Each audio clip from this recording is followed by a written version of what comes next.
This is Saturday Morning Mysteries. And we're your hosts, Alexis and Grace. Hi, folks, and welcome to yet another lovely, beautiful Saturday Morning Mysteries. We are also your lovely and beautiful hosts, if I do say so myself, Grace. That's me. I agree. And I am Alexis. And we're super excited that y'all are here today for our, for now, last Scooby-Doo episode. Yeah. Before we move on, you've heard the last two episodes that we're going to be switching cartoons next week. Yeah. It's exciting. To be announced what that will be. Actually, to be announced next week. We're going to tell you when we do it. So get ready for that. You've heard us say it before that we record in a lot of chunks of, as you can probably see by why are their outfits the same in these three videos and then suddenly different? What is happening? Why is the sun suddenly changing in Alexis's video if you're watching on the podcast? What's happening right now? What's going on? Yeah. We record in a lot of chunks, and that's partially why we can't yet announce in this video what our next cartoon will be, because we have not decided yet. But by the time this is published, we will have decided.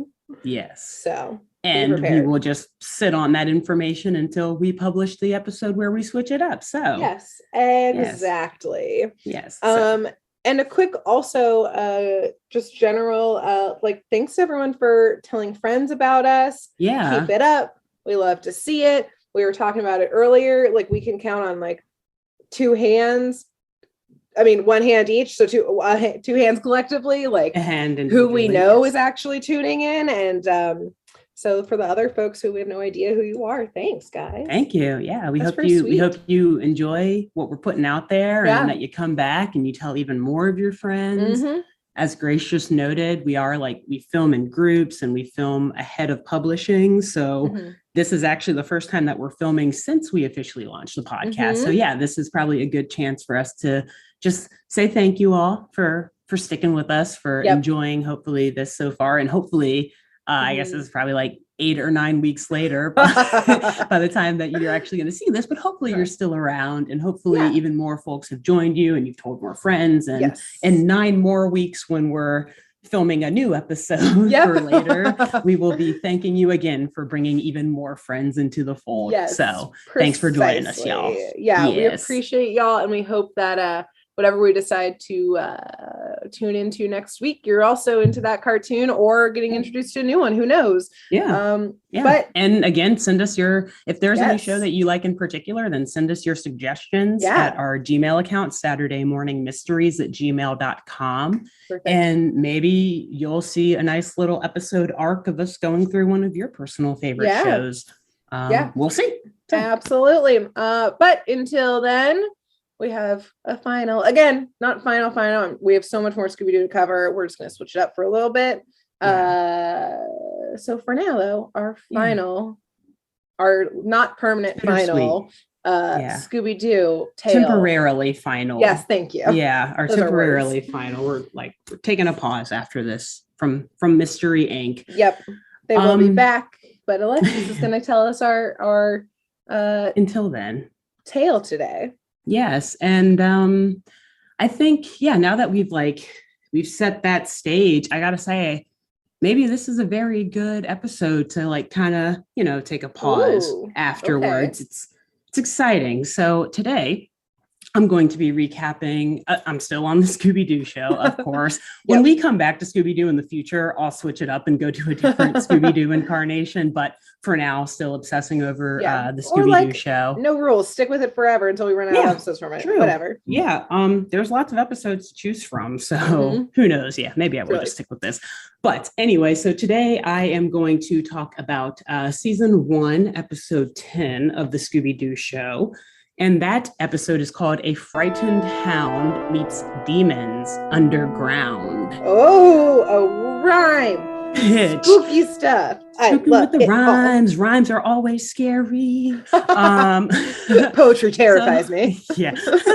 Hiding under the covers at poetry slams. Anyway, so let me say though, so we already were loving this title, and not only because it rhymes, but this, just from that episode title alone, I was so excited to watch this episode, because for one, I was like, I don't recognize this one. So I'm thinking it might be one I've never seen before.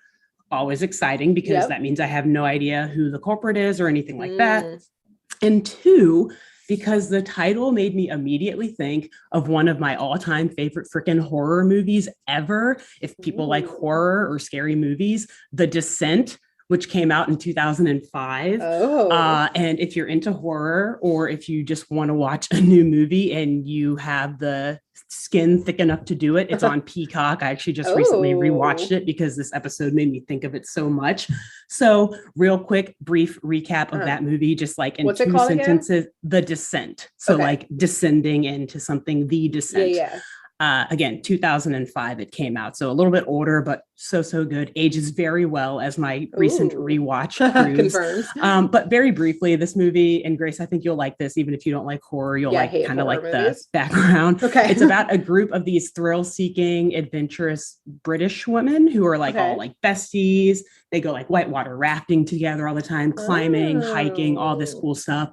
And so they decide to go on like a spelunking trip, or like a cave diving exploration somewhere in the United States. I'm not exactly sure where, doesn't really matter. But amid their adventure into this unnamed and unmapped cave, they run into some pretty frightening and terrifying things.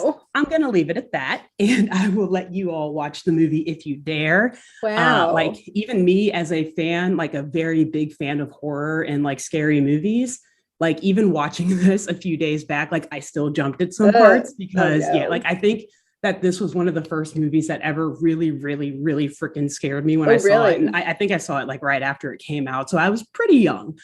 So yes. Thinking of that, the title of this episode, Demons Underground, I got excited, made me think of this movie. Unfortunately, go ahead. I was just gonna say, I will not watch that film literally ever. One, I hate horror movies passionately. Even like true crime stuff, I can only listen to it. I cannot watch. And then two, that film sounds like a personal attack of my free time. Of like, yes, I do go on trips with friends for these things. Yes. So you're fine. Just don't go in unmapped, unnamed caves. Yeah, that should be like a general rule. Like, it should.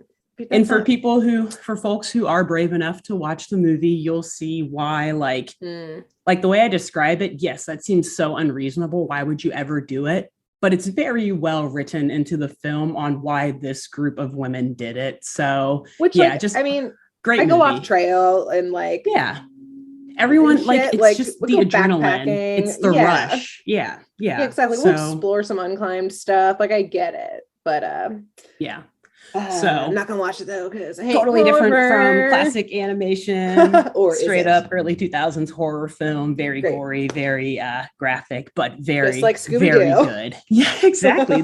So naturally, we're going to talk about it while we talk about Scooby-Doo and some underground demon story. This episode of Scooby-Doo has the potential to probably, like in a real world scenario, it would be like something as scary as what's going on, I imagine, in The Descent, which another reason why it makes me think of that. But obviously it's made for children and families, so it does not go quite that far. Yes. So in this episode today, we actually join the gang on a quick weekend getaway. Ooh. They're traveling again. This time they're in Seattle, Washington, actually. Okay, hey, my neck of the woods. Yeah, exactly. I was like, hey, I got part of the country. Visit anyway. One day I'm going to visit Grace out there, and then maybe we'll take a quick trip up to Seattle while I'm there. We'll find see. Some demons. It sounds like. Exactly. Great. And perhaps we may, as this episode tells us exactly where they're hiding in the city of Seattle. Cool. So while the teens are on this weekend getaway, they, as per usual, are reading newspapers, and they come across reports of demon hauntings on a nearby construction site.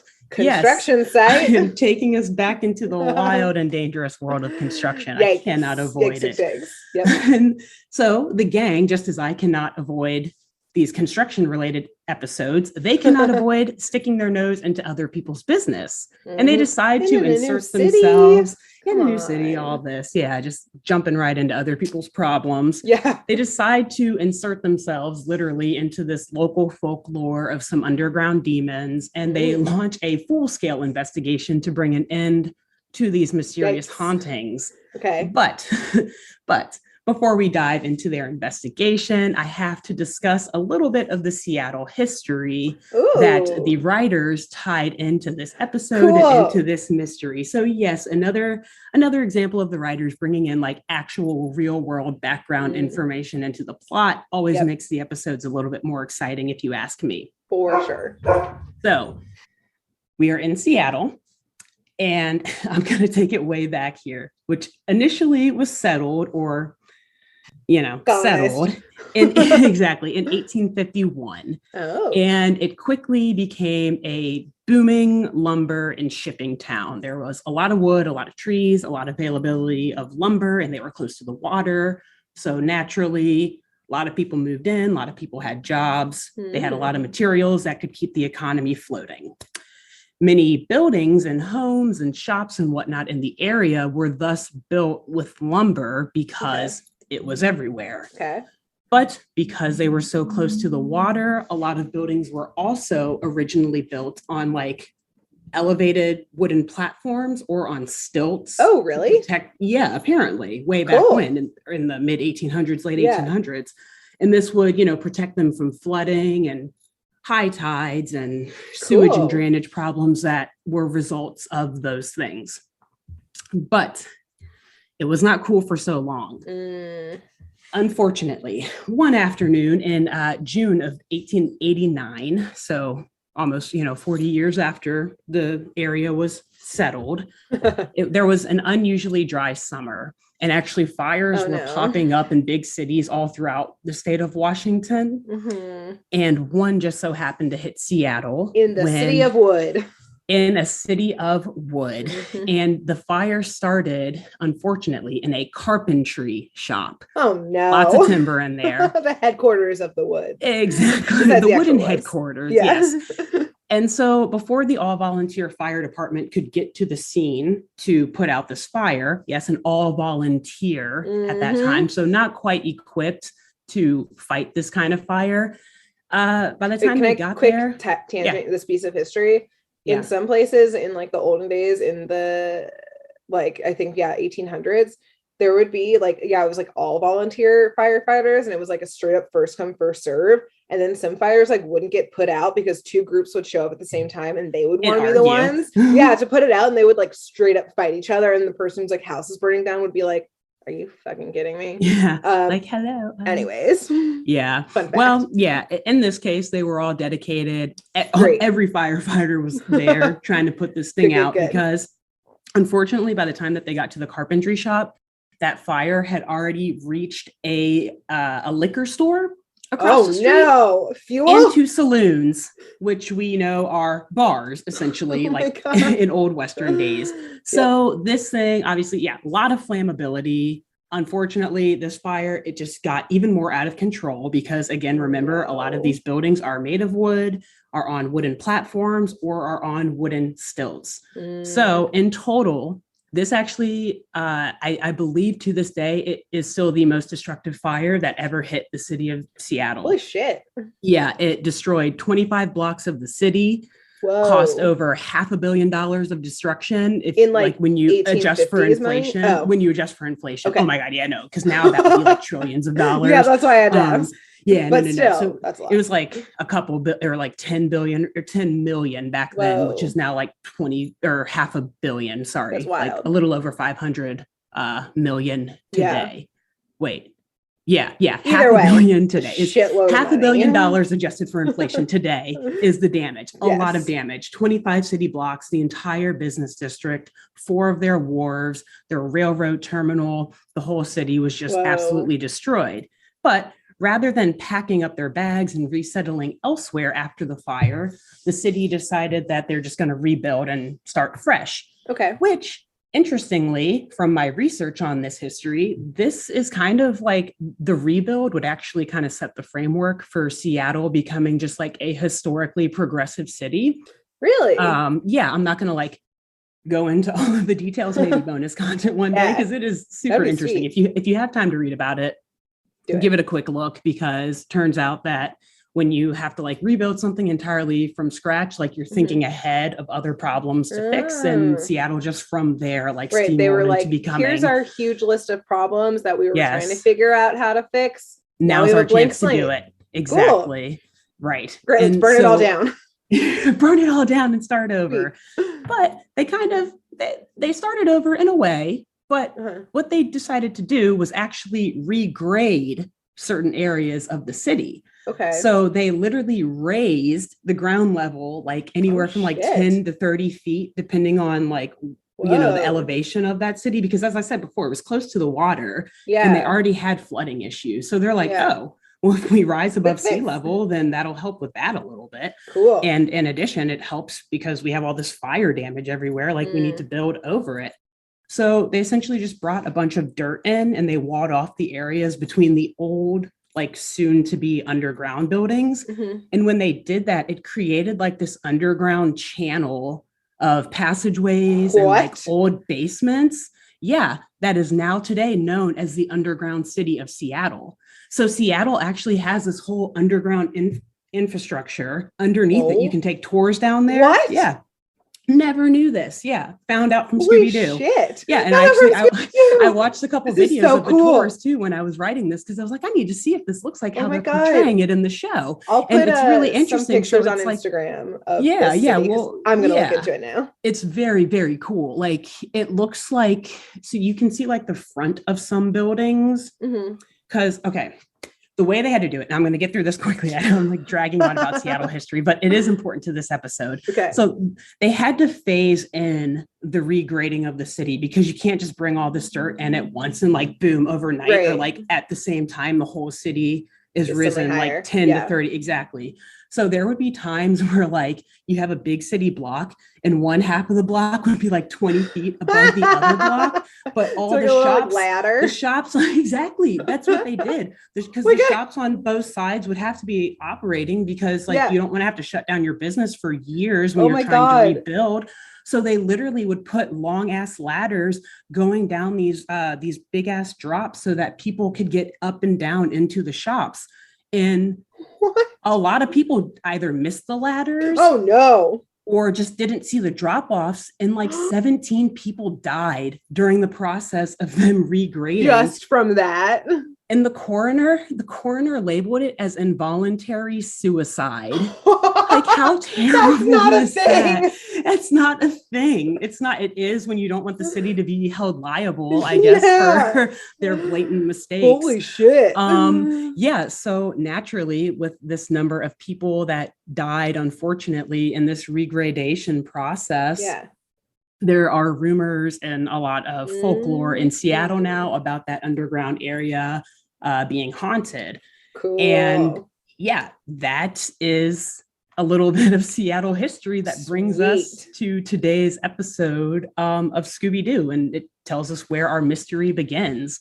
So on that land above the underground city, we now, or well, at least in Scooby-Doo universe, there was a construction site for a forthcoming shopping center, which of course is all of the craze in the 70s. Exactly. Yep. And we see a worker telling Joe, the crane operator, where to place like a large steel beam that is, you know, being carried around this construction site by a crane.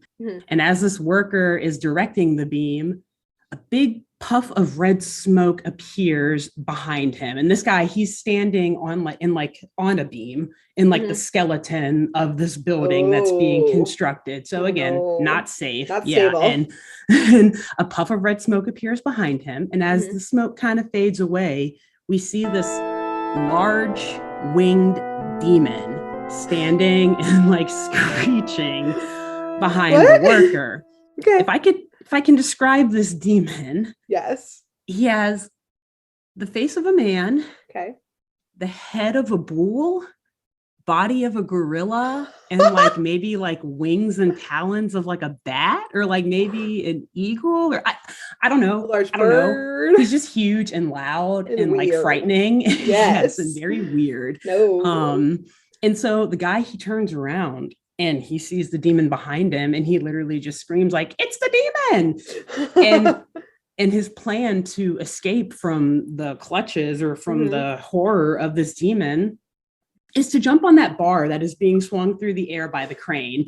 And it's not just the guy's idea. It's actually Joe, the crane operator, who tells him, catch this beam, man. Yeah. Oh my God. So he catches it and actually it works. I do not recommend doing this if you're ever being chased by a demon, but in this case, it does work. Good. The demon, though, before the beam is able to be swung away and the guy's, put in a safe position, the demon like swipes at the beam. And he leaves a burning claw print behind. So everyone's like, oh my God, like we've got evidence that this thing is real. Yeah. And apparently this was a big event. It was a very newsworthy event because we then see our dear friends of Mystery Inc. reading about it in a newspaper. They're so as informed. They always are. I love it. Really are so informed. And they're reading about this in a newspaper while they are enjoying lunch atop the Seattle Space Needle. Aw, cute. Scooby is eating lobster, by the way. So this is, if your dog is eating lobster, though, like, again, the Blake family is clearly funding this weekend getaway. Yep. I imagine that if there's a restaurant at the top of the Seattle Space Needle, it's probably not cheap. Yeah, yep, exactly. And so Vilma is reading this paper and she notes that the legend of the demon who, has been haunting this construction site, which by the way, this is like the 5th time. So this has not happened once, nor twice, nor thrice. This is the 5th time that this demon has popped up at this construction site.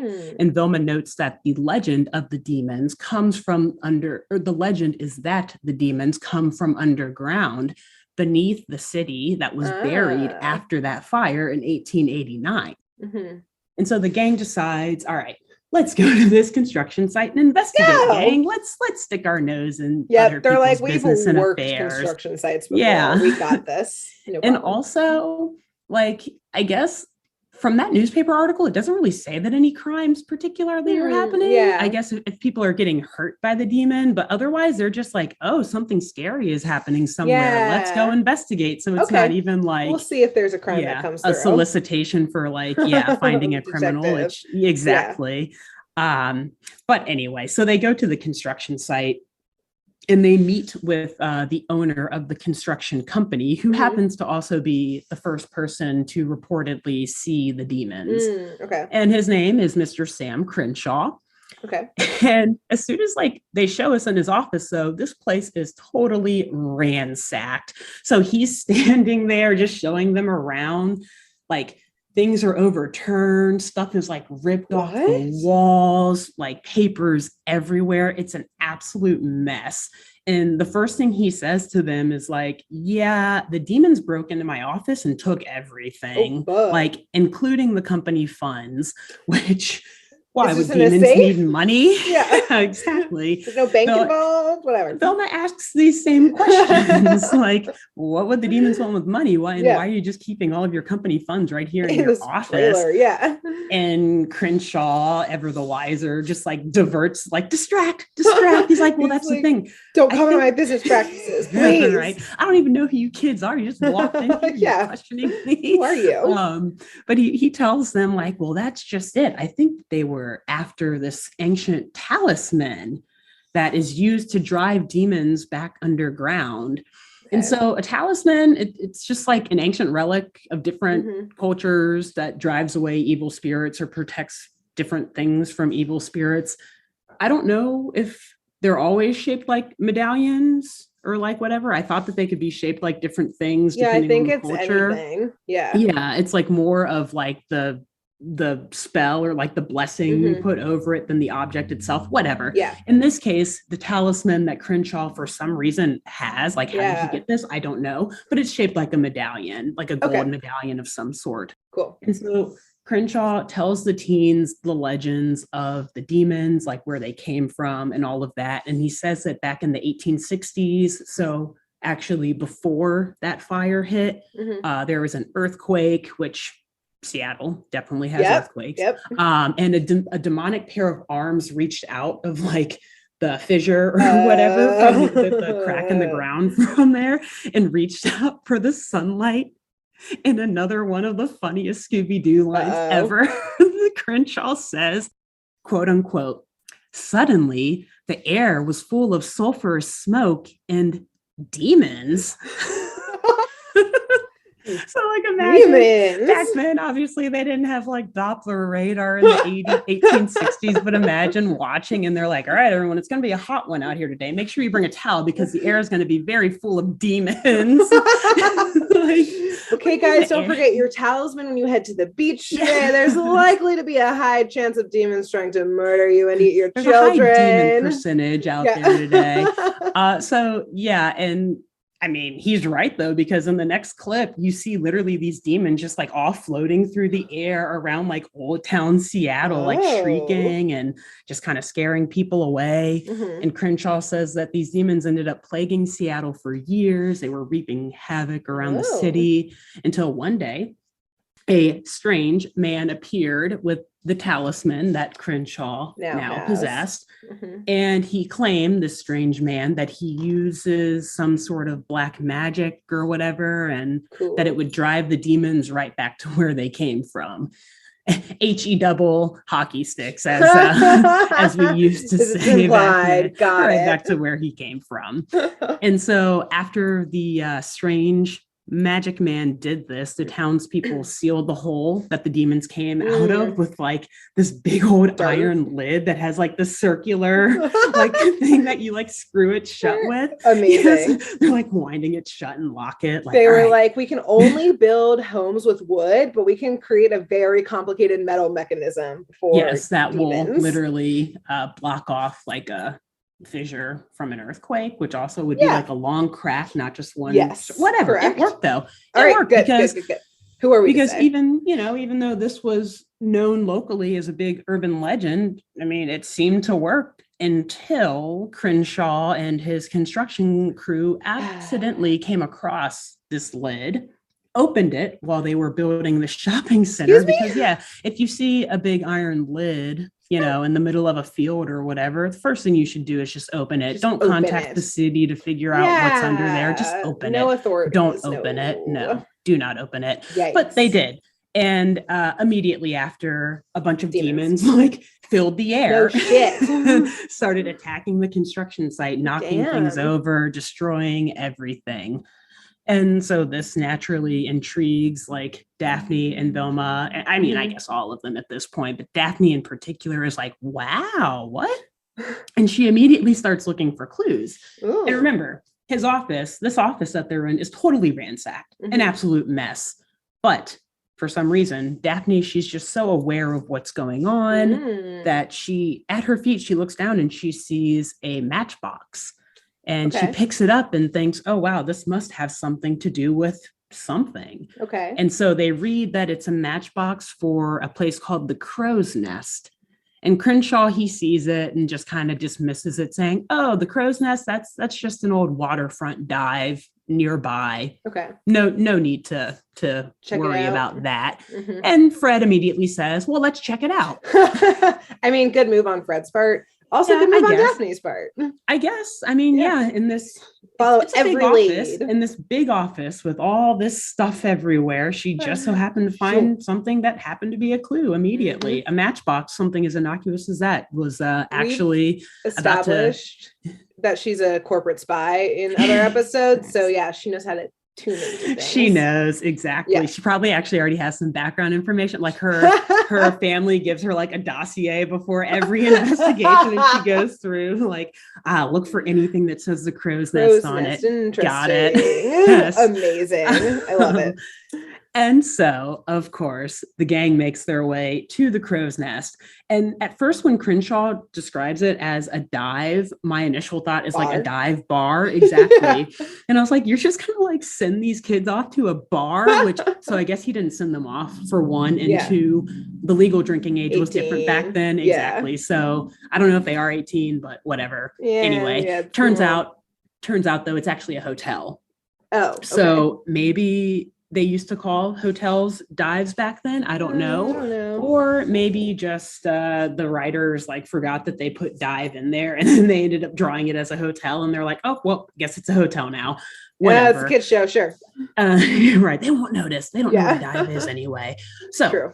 The gang gets there. They enter the hotel, and immediately they encounter a woman named Captain Sally, who appears to be kind of in charge or like running the whole operation. She's at the front desk. She's a bigger lady. She's just kind of like leaning over. She looks like the person in the town you come to for all the tea. She's like leaning over the counter, like just waiting for some juicy gossip to reach her hotel. Cause she's like, oh man, I love hearing about people. Yeah. And she immediately, already. Yep. And she immediately tells the teens like, oh yeah, I saw one of those demons, scared the shit out of me. The thing was ugly, like just going on about how ugly and how frightening and terrifying it was. And then shortly after, the gang meets her first mate. Yeah, which because they're in a hotel. Exactly. It's like if they were on a ship, that would make sense. I'm not sure what the first mate at a hotel does. But I guess like the crow's nest is like where you sit to like on a ship to like scope things out. So it's a theme. Yes, you are now with your pirate episode last week. You now I know everything about give us all the anatomy. The pirate ship. So this man, her first mate, his name is Albert Tross. Okay, as an albatross. Yes, as an albatross. Okay, got it. And he's just a very swashbuckling looking fellow, you know, like the captain's hat and the big beard. Did he have an eye patch? Oh my God, yes. I don't remember. Let's act like he did, though. Yeah. Let's act like he does. Yeah, dark beard, very tall guy, kind of slender but tall. And the gang, they're actually scared at first because he kind of like sneaks up around a corner, and Shaggy, obviously scared of everything, initially thinks he's the demon when Albatross comes around the corner. Yeah. So they're like at first apologizing to him, like, oh my God, we're so sorry. Like we're a little shook by the demon, a little frightened. And Tross actually, like, he sympathizes with them because he too has seen the demon sneaking onto the docks late at night through the fog. And he's like, no, like, I agree. These things are frightening. Like, I am also shook by their presence. By this terrifying thing, by what is happening to this town. And so as he says that, the gang's like, oh, the docks, you say? That this I know where we're going. We're not finding anything here at the Crow's Nest. So I guess let's go check out the docks and maybe we'll see if we can catch them and get some leads. Cool. And so they split up. And they send Scooby and Shaggy down one way to one end of the docks, and Velma and Fred and Daphne start to exit to go another way. But of course, as the teens turn their back to leave the Crow's Nest, Tross and Sally like turn and look at each other and do like that classic evil like Scooby-Doo villain grin, or like this person may be the culprit. Like sending these kids off to their unfortunate demise. Yes. Yeah. Okay. So makes the viewer think, okay, let's put a pin in that because they're probably going to be on our suspect list later. Zoom in, got it. Noted. Yes, exactly. Zoomed in, they're grinning and like looking at each other like, oh, clearly they're in cahoots in one way or another. Yeah, something's happening. So as Shaggy and Scooby are making their way to investigate their end of the docks, before they even like start looking for clues, they are chased by the demon. Of course, he pops up in front of them. It's like, dang, we can't even get like 2 steps away. And the demon pops up. Sweet. And so classic, you know, chase ensues, but they are able to escape and they circle back around and meet the rest of the crew or the gang back in front of the Crow's Nest. Again, seems like they've not lived up to their end of the bargain. They just kind of stood right outside of the hotel, remained there, and didn't find anything or didn't look for any clues in the meantime, while Shaggy and Scooby got, you know, their lives threatened. Exactly. Good. And so as they're, you know, back in front of the, I was going to say the restaurant because I keep thinking it's a dive, as they were in front of the hotel, they're talking to the gang about the recent chase and telling them what the demons look like and everything. And Captain Sally, you hear her screaming inside, oh my God. And she runs out and she says that the demons have just taken poor Albert. So we've now got an abduction to add to. Here's the crime. List. Okay. Yes. Kidnapping. Crime. It's on. Exactly. Yikes. And I guess now that we know that like company funds were stolen from Crenshaw, I guess perhaps. Yeah. So we've got a few crimes now that the kids can choose from, any of which they could have called the authorities about. But no, of course, they're going to solve this investigation themselves. So they're told that Albert's been taken, and Fred's immediate thought is, well, let's go investigate in the underground city because clearly they've taken Albert down there. Cool. Coincidentally, though, one of the easiest access points to this underground city is through Captain Sally's basement. Interesting. Now, and I will say, even like in the real world today, the way that you access these tours to see underground Seattle is through the basements of buildings that were around back then. Because now it's just like the third or second floor of those buildings is now like the ground level. So the first two floors are now like the basement. Basically. So you just go in on what's now like the third floor and then take stairs down into certain points that they've like cleaned up for public tours and whatnot. Okay, cool. So not super inaccurate that you would be able to access this underground city exactly from a basement. What are the chances? High. Right. Now, what are the chances that it's this basement of the first building that the kids choose to investigate? Well, they are stellar investigators, so perhaps they knew all along. Truly. But Velma notes that, so when they get to the basement, they see a door to lead them into the underground city. And Velma notes that while the door is clean, the wall around it is like covered in cobwebs and it's very dusty. Okay. And so Fred's like, well, someone must be using the door to get to the underground city. I'm not sure if that's the way dust settles. But, okay. Whatever you got to do to get this clue. Yes. We won't question it. They make their way through this door and they are immediately in a cave-like setting. So yeah, we're coming back to caves as well. Similar themes between our recent episodes here. And this is kind of where the realisticness, I don't know, the realistic the accuracy ends. From everything that I've seen about the underground city, and yes, I've never been to Seattle, I've never gone to the underground city, but I watched a few videos of like full-length tours through it to get a feel of what it looks like.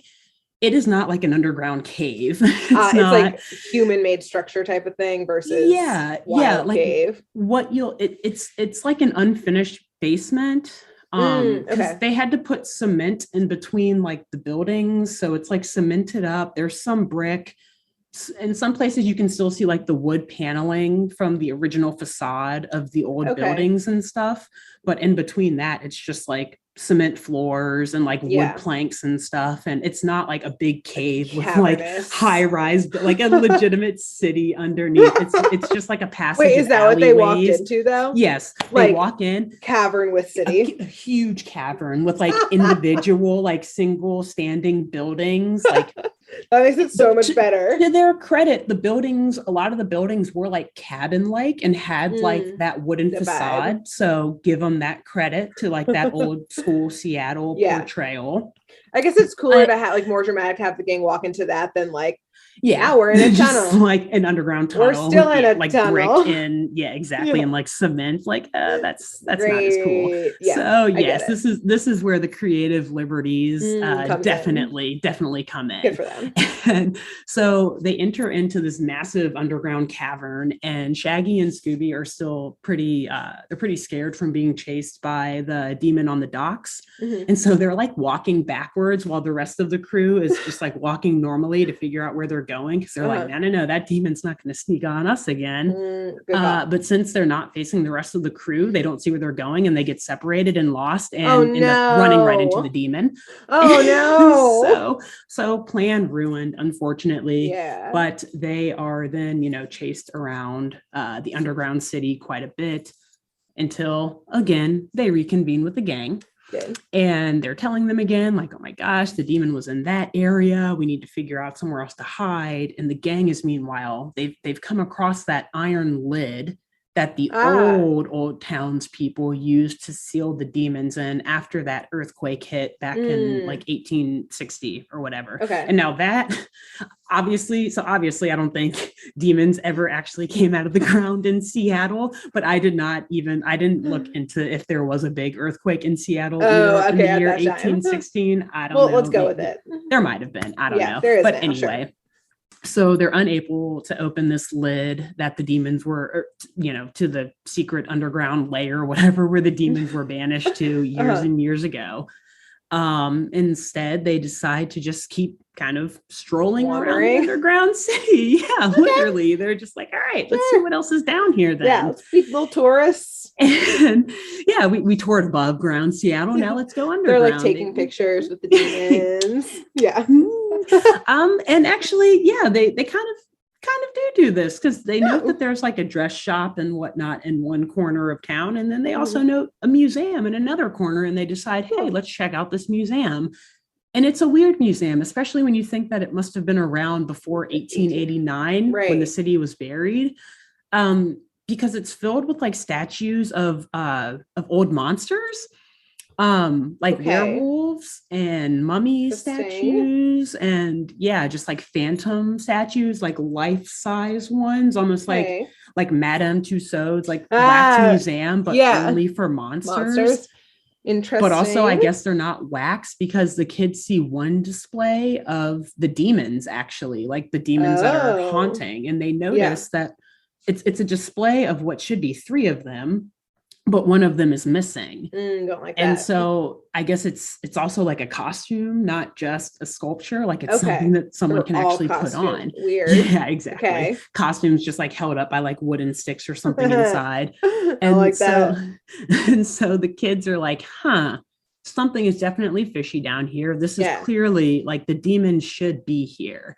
And so they decide, as they're talking about this fishiness of the museum, a cloud of smoke appears behind Daphne because she's kind of like standing at the back of the group. And a demon silently appears behind her, grabs her, and carries her away. So we have a legit kidnapping here, y'all. Okay, this is like number 2 like legit kidnapping. Legit. Yes. Or but full on, like unsuspecting. Yes. And because pretty sure like Daphne is like actually under 18 or under. Yeah.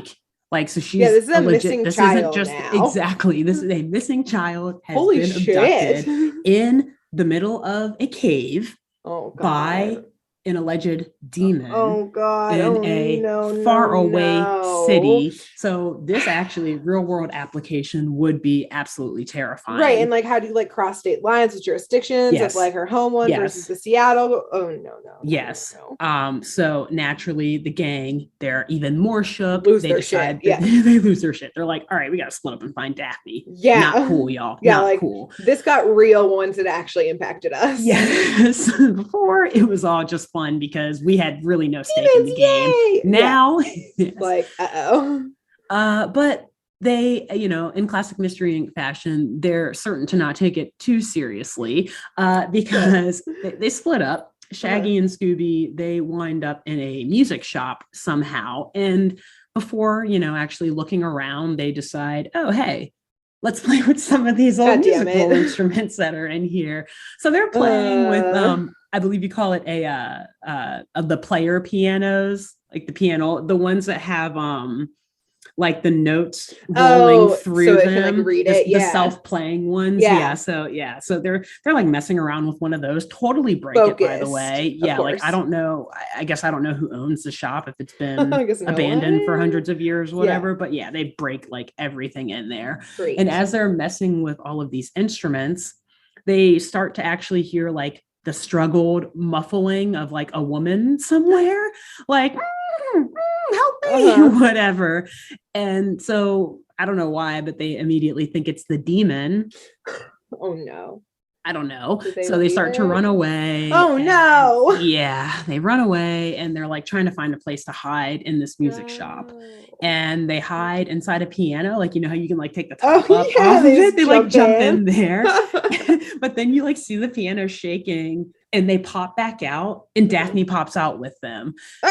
they found Daphne just like that. That was quick. Yeah. So okay, well, I'm glad she was found. She's like, that creepy demon stuffed me in this piano. And yet another classic Scooby-Doo line. Shaggy's like, well, thank goodness it wasn't a harmonica. Get out. Get out of here. In the show right now. In the show. Okay, but yeah, good. so I'm glad they found her quickly. Exactly. I think the writers were like, wait a minute, like they just recapped what I just went through, and they were like, wait a minute, we can't have like a prolonged. Yeah, that's actually, that would be very scary. We can't really scare our viewers that much. Like, let's make it like a fun abduction. Like, they'll find her quickly. She's just in a piano. It's okay. She's not like tied up to anything. I hear your abduction idea, Symphony, but I think we need to make it more fun, a little more lighthearted, so the kids can relate to it, you know? Right. Just liven it up a little bit, make it PG abduction. Yep, perfect. Or even G-rated abduction. Yeah. Whatever. So anyway, those three, they leave the music shop and they find that Fred and Vilma, apparently they were also not taking Daphne's abduction too seriously. Damn, guys. They're in a drugstore nearby, just like looking for clues. It could be argued that they're looking for clues for Daphne, but I do not believe they were, because Velma is like looking at drug bottles, right? She's like looking closely at what the contents What's that going to tell are. you? Exactly. You're not going to find Daphne that way. You're going to find her by like moving like bookshelves out of the way, looking for trap doors. Yep. Exactly. Not by like, oh, this drug is still on the shelves. So I wonder what this will do. 200 years old. Oh boy, we'll get to that in just a second. So they're noting that the shelves of the drugstore are all still full and full of supplies and whatnot, and also that some of these bottles look like they've been recently tampered with. So these are certainly now all considered clues. And of course, what harm could come from opening one of those two potentially 200-year-old bottles? Full of chemicals. Who knows? Vilma's going to find out. She opens one up and snips directly into it. And dude, she makes the funniest face. Like, oh my God. No, you got to waft. That's what the science class always taught us. You waft. You waft it. So she immediately regrets her decision to sniff this. And at that exact same time, Shaggy taps her on the shoulder because they're back and they found Daphne. And so she drops this bottle. It scares the crap out of her. She drops this bottle, and smoke, a red cloud of smoke, begins to fill the air. Interesting. Yes. And so they're like, okay, well, this now is another clue. But as the smoke dissipates, the demon takes its place. Then, another Scooby-Doo chase ensues. And so realizing that the only way that they are going to be able to get past this demon, because it just keeps turning up around every corner, kidnapping them, scaring them, cornering them, they're like, all right, y'all, we need that talisman. Let's go back to see if Sam Crenshaw will let us borrow it. Maybe, even though it seems like super expensive and like something he really doesn't want to give up. Something like super important to his family and like all Seattle history and whatever. But whatever. Let these teenagers borrow it real quick. They never get stuff stolen. No, they don't break it. Please don't look in the music store. We're good. Totally fine. So they get back to the construction office. Again, lots of walking, lots of driving, lots of traveling for Mystery Inc. We know that they are no strangers to that, to a little road trip. And when they get back to the office, they assume that the demons have taken Mr. Crenshaw, because even though his office was a mess before, it's even messier now. Oh no. This time, the demons have added some writing, literal writing on the walls. Apparently, they know English and they've got great penmanship. Good for them. Because they wrote notes to whoever enters the office that say, leave, do not follow, he is ours. You will never see him again. Gotta love someone who's direct, right? Yeah, they are, if anything, good at communication. Healthy demon communication. Yes, and they obviously are practicing their like phonetics and their writing and all of that. Very, very neatly written on the wall so that everyone is very aware of what the message is. Cool. And so a third kidnapping is the message. Another kidnapping. Here we go. these teens just keep getting busier and busier by the day. Yeah, truly. And so even though, yes, they realize that it looks like Sam Crenshaw has been kidnapped or abducted, Fred is like, well, I guess, I mean, that shouldn't stop us from using the talisman, though, if it's here, right? So Fred opens up being like, okay, gang, hear me out. Like, he might be kidnapped. We got Daphne back, though. He could be murdered, but I think he would want us to have this family heirloom. Right. He would want us to save him. Yeah. So he would want us to steal this talisman to save him. I feel like Fred would be like, he wants us to take it. And then like Daphne or Velma would be like, to save him. And Fred would be like, yeah, to save him. Like he wasn't even thinking about that. Yes. Oh yeah, definitely that. Yeah. They're honest brokers, typically. Fred's not totally going to just pocket that after they end this mystery. Yeah. But anyway, he goes to check to see if the talisman is in Crenshaw's desk, and it is not. So the demons have not only taken Crenshaw, they got the talisman too. I thought you were about to say that it was just in the drawer and the demons like couldn't find it in the drawer. Like they can write. It's right there. And like they can't open a drawer. Like they don't have like opposable thumbs or something. They spent all their time learning penmanship and how to write in English. They did not study basic like skills of logic. Yeah. And, how to basic find physics. Too. Okay, cool. No, I'm glad it's gone, I guess. They did. Yeah, it makes sense. They found it and they snatched him and it. Great. Right from the office.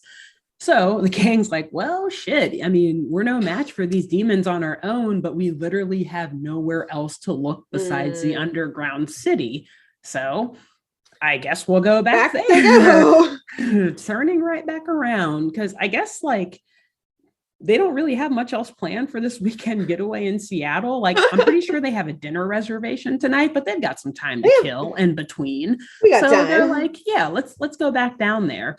And the next scene, you see them back in the underground city or like in this cave setting, and they are literally sprinting, Grace. Like they are running through this city. So yes, their dinner reservation is later, but they still don't want to miss it. Right. Yeah. Like they have some urgency around this. Exactly, a little bit of urgency. And so while they're running through the city, they run into actually an entire gang of these demons. I think there's like 3 of them. Yeah. And a chase ensues naturally. So we're learning now that there are multiple. It's not just one popping up. And so as they're running, they come across this like old cable car roundhouse, like, like the circular, like not a dock, you don't call it docking for cable cars, but like all the trolley like the lines platform, like where like they arrive kind of thing. Exactly. And they can all like switch their routes or whatever from there. Oh god, yeah. And there's like all these levers and stuff to control the cable like cars and everything. Yes, exactly. And so the kids get in there like, it's an old cable car roundhouse, but this is strange because all of the machinery in here and the levers all look brand new, even though it would have been from like 1889. So Fred notices this and he just like immediately pulls a lever. It's like all these like lights are beeping and flashing and it's like the stuff is clearly on. So he like just pulls a lever and a cable car just like enters into it, like enters into the room. And Shaggy and Scooby, of course, decide to get on this cable car rather than continuing to solve the mystery in time for their dinner reservation. And after riding in the car for a couple seconds, they like notice that there is a demon in the back corner of it. And it starts to chase them around the trolley. Oh no, just like in the circle. No. So, okay, just let me listen. There is no amount of storytelling skills or like oratorical knowledge that could allow me to describe the way this chase goes down. It is very like I watched this episode a few times to write this, and I don't know how this chase I don't know how it works. I know like in your last episode, there was a crazy chase and you're like, I'm going to try to explain this. Yeah. This one's a non-option. I'm not going to try to explain this. I'm going to say you have to watch it, but suffice it to say that it involves in an underground city, massive tunnels, a series of steep hills and a trolley that just quite frankly seems to defy the laws of nature and physics. Okay. We can leave it at that. I won't press you more. And it ends in an old film studio set in the old abandoned city. Wait, in the 1800s? Yeah. A film set? Yeah, in 1889. I mean, okay. Cameras? Yeah. And so what happens is Scooby and Shaggy like pretend that they're film directors. God damn it. And they somehow get the demon into a tutu and they're like commanding him around dance. Set. Yeah, classic. Like, all right, on your mark, we're gonna go, like 3, 2, like, you know, getting ready. Yeah, to like clapper and stuff. Exactly. Yeah. So this is how they trick the demon. Okay. And somehow Scooby like releases some lever that then sends him and Shaggy down a chute. And when they get down the chute, they run into the rest of the gang. Oh, great. And they find out they're in the basement of that museum that had all of the monster statues in it. Weird. Okay. Yeah. I would like to see the blueprint for this place. For this whole exactly. City. That's why I was like, I'm going to describe the very beginning of this and the very end, because there is no logical way to explain the middle. Yes. Yeah. All right. We can keep moving. Great. Yeah. So anyway, so they're back in the basement of this museum and Fred is like, all right, guys, I think I have a plan on how we're going to capture these demons. He says that they're going to lure the demons onto these trolley tracks that they found. And then they're going to send like all the different statues out on the tracks. Like they'll connect them to the cable car thing overhead and send them out. And it's going to make the demon think that he's the one being chased by the monsters. A classic move. Classic, right? So they do this, they set it up and they start sending all of these monsters down different parts of the trolley tracks. And it starts to work. The demon is like cornered by them and with nowhere else to run, he hides into that iron lid back into that underground, whatever hidey hole that is down there. And so the kids chase him over there. And after the demon closes it, they're like, well, shoot, we got to make sure that we caught him. And also we want to unmask him. Open it up. Let's open it up after we just banished a dangerous demon down there. We didn't learn that last time you opened up a random hidey hole thing, more demons were released. Cool. And I'm confused on how many hidey holes. You saying that just made me realize that this isn't the same hidey hole from the construction site. Yeah. So this I don't, like again, an 1890s one. Unclear. Maybe there were more stories of demons escaping that Crenshaw didn't tell them about. So there were multiple like lids all throughout Seattle from where they like, just cover it with a lid. It'll be fine. Perfect. And so, yes, they're able to get the lid open this time. And all that they see, unfortunately, it's not a demon, but it's actually like this very steep spiral staircase that then just goes into darkness. So, yes. So they decide, all right, well, guess we're going to go down this steep, dark staircase. Let's go deeper into the earth. Yes. And right figure out what's going on. Yeah. Sweet. And so they start to go down. And immediately as they get down there, it's just like a storage basement type of situation, like a lot of boxes and of course barrels everywhere. Barrels. And they immediately run into Albert Tross. And he's like super happy to see them, like, oh my God, thank you. You saved me. Like I've been shanghaied down here. The demons got me. And the kids are like reveling in his praise, like, yes, of course. Yes, Toss, we're this close to solving the mystery. And Scooby like bumps into this old chest that's kind of, sitting back behind all these boxes that are down there. And he accidentally breaks it. And when he does that, a bunch of money comes out of this chest, like coins and all types of stuff. And Tross is like furious. He's like, get away from me, sea chest. He calls it that. And Fred, after Tross says that, Fred's like, just as I suspected. So Fred like apparently knew all this time. Yeah, he's like, oh, Fred knows that Tross actually is a double crosser of some sort. So Tross like runs away after, because he's clearly exposed that he is obviously up to no good. So then and his running away even further proves that he's up to no good. It was more guilty by running. Yes. And so the gang is chasing after him. They eventually catch him and, of course, trap him in like a barrel or like a crate of some sort. The usual. And it's at this point that we're like, oh, wait, Albatross is the thing that needs to be unmasked, not the demon. Your face says it all. That was my face too, honestly. I was like, wait, what? Wait, what? Yeah, they take a mask off of Albatross. What?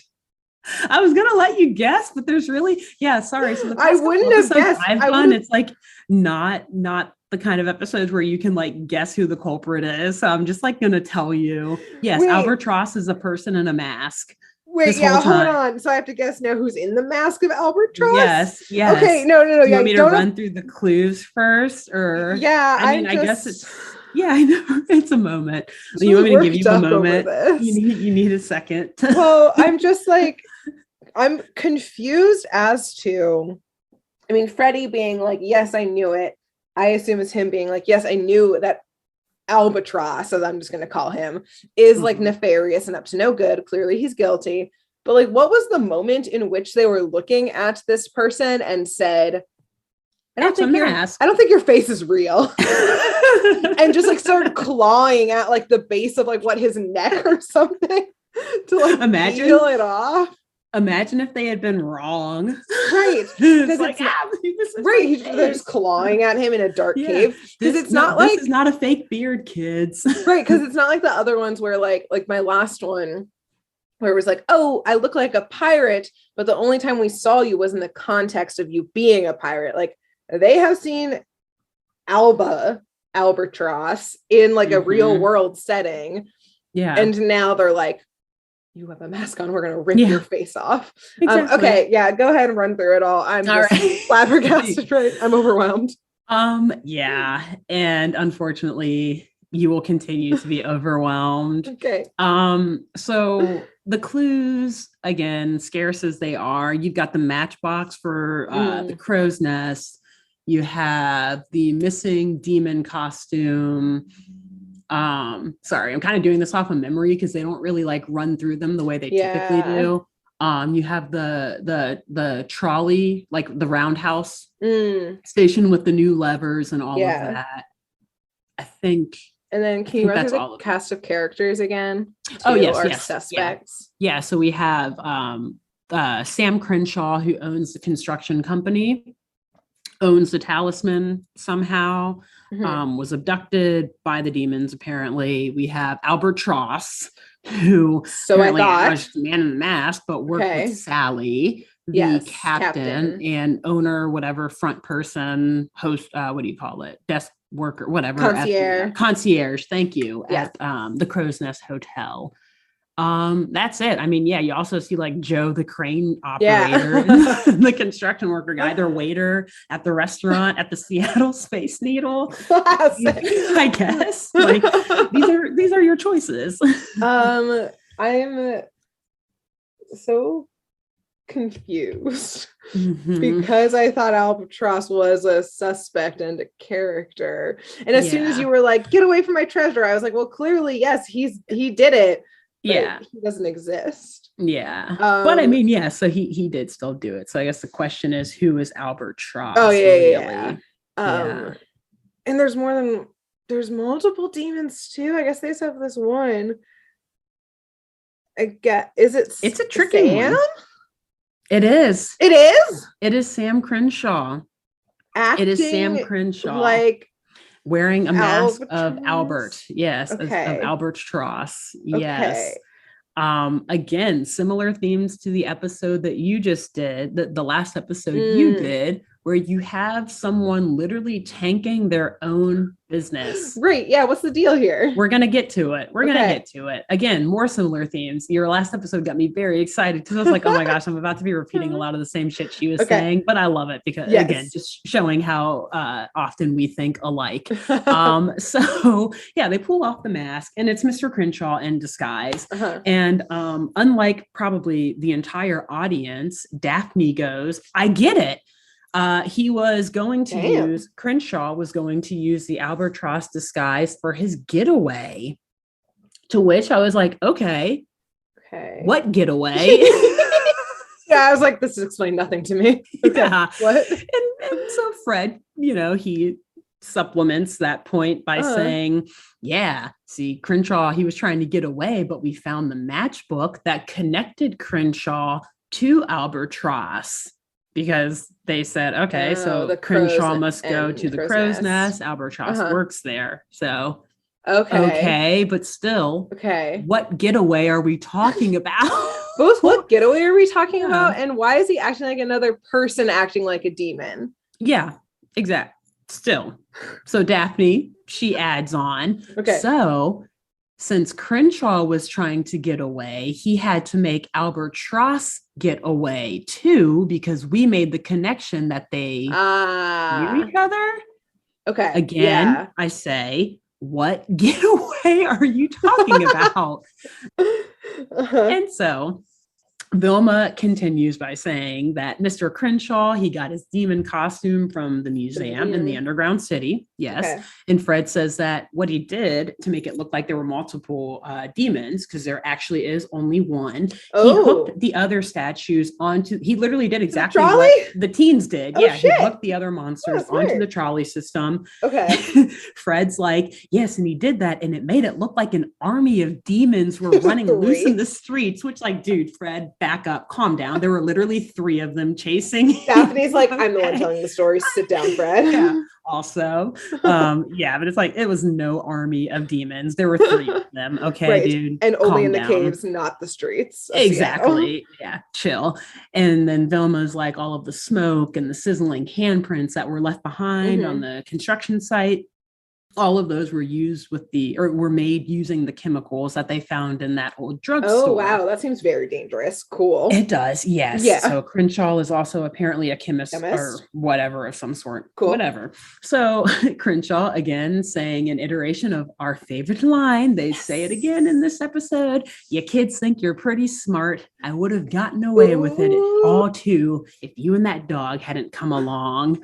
You're damn right, Sam. Damn right. You cannot escape Mystery Inc. So that's it. The gang, they end their investigation and they are able to make their dinner resi in time. They go back at the exact same restaurant. Oh, back at the Space Needle and that lobster. Exactly. And classy. Yes, he is eating lobster again. So imagine if the dog is eating lobster 2 nights in a row. This is an expensive trip. So I want to apologize by presenting to you another episode with a terribly developed motive for the culprit, but I will not apologize for what we are going to do next. We get to wildly speculate. Okay, because not once in this episode is any treasure in the underground city mentioned, like, whatsoever. Like, they never, ever, not until Albatross is caught. Yeah, they only mention money when Crenshaw says, like, I got robbed. Literally. That's it. Or yeah, they mention it then. Exactly. But when they're talking about, like, any treasure that someone would want from the underground city, nothing. Like, there's none of that. Yeah. So I guess, like, they just want us to assume that Crenshaw was somehow after this massive treasure and he came across it, and for some reason, like, so I don't know who would own that treasure. Like, I don't know who he's technically stealing it from, if it's in this old abandoned city. I guess I was assuming that it's like all of his loose change from his company that he's just like trying to embezzle. I guess. I don't know. Go on. I guess that, I like that angle. So my wild speculation is that Crenshaw, he is just like extremely, extremely obsessed with this folklore of demons. And this, I guess it's not folklore of the underground city, because there really is an underground, just kind of underground city down there. And so he probably, like, mapped out where all of the old banks and all of the old, like, rich people and, like, the successful businesses were, their safes and everything, and figured, since they're all abandoned, like, hey, I can go down there, I can steal all of these riches and all of these artifacts for myself. No one else is trying to do it because the stuff is, like, blocked off and sealed off. So he mapped this all out. Through all of his research, he came across this talisman. He probably got it through very unethical means, I would assume. This ancient relic I don't think it had anything to do with him. Got it down there. Yeah, exactly. Found it down there. And he then used his construction company as a front to have access to that iron lid where he could then store his riches and also have, like a direct line to the underground city. Yeah. And so you're wondering though, sure, but why would he tank his own business in order to do this? When you put on the mask in the costume and you're blaming it on demons, similarly to your last episode, my theory, insurance fraud, right? Baby. All you got to say is, it was criminal misconduct on my construction site, or it was like force majeure, an act of God. Something happened and these demons are haunting us and they destroyed it. So he's taking money from the insurance company. He's getting riches from the old abandoned city. Both sides of the equation. Oh shit. But, being like, all of our funds were in there. It like, I can claim property damage on top of everything being stolen. Exactly. So he's he would get a hefty insurance fraud check. Yes, I guess I'm fraudulent still check, but perplexed by him acting as Albatross and like the knowing, like conniving smile with the Captain Sally or whatever her name was. And also like if they were friends, couldn't he just access it through her hotel? Yeah, and that is why Captain Sally, she's never mentioned again. And part of my speculation was like, maybe she actually had something to do with it and he just didn't give her up because he wanted her to keep going down and finding. Oh shit, so it's going to continue. Yeah, but you make a good point. Like if she already had access, maybe to like really play on the old legend of the demons. Yeah. They had to like, they needed the iron lid that was specifically in the construction site or something to like because really it like got embellish the story type of thing. Yeah. Or maybe Sally isn't in on it at all, and for some reason like they just creepily looked at each other and never or explained maybe anything. Maybe she just looked at him like that because she knew that he had a mask on but like didn't know what he was up to. She's like, I know you're not really Albatross, but I don't know what you are doing, so let's chuckle as these kids leave. She's like, I don't know what's going on, but I'll just laugh. I'm so perplexed by this one. Even more so than like the last one where like your mode. I think the insurance scam part of it makes sense because before you added that in, I was like, well, if no one else is going down there stealing it, he can just be stealing it without even a costume and stuff. But the insurance scam side of things, one's got to go with the other, because I guess how else is he gonna like just leave his business behind if he's not like, it was going under because of all of X, Y, and Z, and so I decided to shut it down after I cashed that check. Because maybe that's his getaway, is that now he's going to use all of this money, or he was going to use all of this money to actually get a ship with Captain Sally and sail away. And then meet Redbeard and all of them. All of our stories come full circle. Come sail away. Perfect. Great. Well, this whole time I've been thinking, I've never seen Sleepless in Seattle, but I guess I have now. That's what it's about. Apparently these kids did not sleep one bit as they were running through this underground city. Not at all. Wow, great work. Great job. Thank you. I want to visit Seattle now. I want to go on that tour. Yeah, I really want to tour these underground cities. They're not free, apparently, the tours. They do cost money. I don't know how much, but apparently, like from the videos that I watched, it looks really cool, really interesting, very creepy. Apparently, like they are haunted. People say they like see ghosts or strange figures down there. I bet like those 17 that's your jam. Involuntary suicides haunt that shit probably. I could not believe it when I read that that's what they called them. I was like, that really sounds like that sounds like a case of CYA. They are trying to cover your ass. Like, no, that was not involuntary manslaughter on part of the city. That was involuntary suicide on part of the people who did not catch that ladder to the 20-foot drop that we put there. That was there by some circumstances. Yeah, exactly. Wow. But yes, that was interesting. It was. I learned a lot from this episode. Yeah, I want to go check that out now. Stuff about Seattle before watching and writing ride this away from me. So when I come visit you out there, we'll do a little day trip, and we'll take pictures in the underground city. Yes. All right. Hold us to it, everyone. Yes. And help fund this trip so we can do that. Yes, precisely. Stay tuned for more. Yes.